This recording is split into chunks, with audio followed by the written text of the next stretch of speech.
বন্ধুরা, সালাম আলাইকুম। তোমরা কেমন আছো? নিশ্চয়ই ভালো আছো। কিন্তু দেখো, এতদিন হয়ে গেল এই যে সরকার পরিবর্তন হলো, বাট বাংলাদেশের চলচ্চিত্রের কিন্তু উন্নতি হয়নি। বাংলাদেশের চলচ্চিত্র দেখো, এখন পর্যন্ত কোনো নতুন মুভি এই 1 মাসের বেশি হয়ে গেছে, প্রায় 2 মাস। আহ, এখন পর্যন্ত কিন্তু কোনো নতুন তুফান মুভি সেই কবে মুক্তি পেয়েছিল? হ্যাঁ, কোরবানি কোথায়? এরপর তো কোনো চলচ্চিত্র আর বাংলাদেশে মুক্তি পায়নি। তো কি হবে আমাদের বাংলাদেশের চলচ্চিত্র অবস্থা, এখনো কিন্তু আমরা জানি না। বাংলাদেশের চলচ্চিত্রের পরিস্থিতি খুবই নাজুক পরিস্থিতি। আহ, এই যে দরাত মুভিটা মুক্তি পাওয়ার কথা ছিল শাকিব খানের সেপ্টেম্বরে, অনন্য মামুন কিন্তু এখন পর্যন্ত সাহসী পাচ্ছে না যে এই মুভিটা মুক্তি দিতে। শুধু তারিখ ঘোরাচ্ছে, এই তারিখ ওই তারিখ, এই সেপ্টেম্বর, তারপর এটা ওটা, মানে বিভিন্ন ভাবে তিনি ঘুরাচ্ছেন। কিন্তু দেখো, এখন পর্যন্ত মুভি কিন্তু মুক্তি পাচ্ছে না।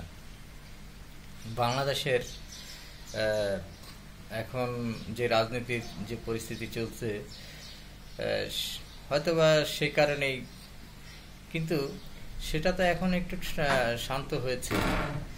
তো এখন যদি এটা মুক্তি দেওয়া না হয়, তাহলে কেমন হবে?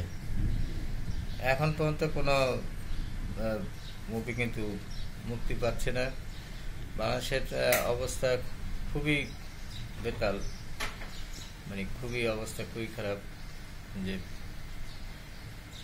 হয়তোবা আমাদের দেশের চলচ্চিত্র এখন প্রায় ধ্বংসের পথে, ধ্বংস হয়ে যাচ্ছে।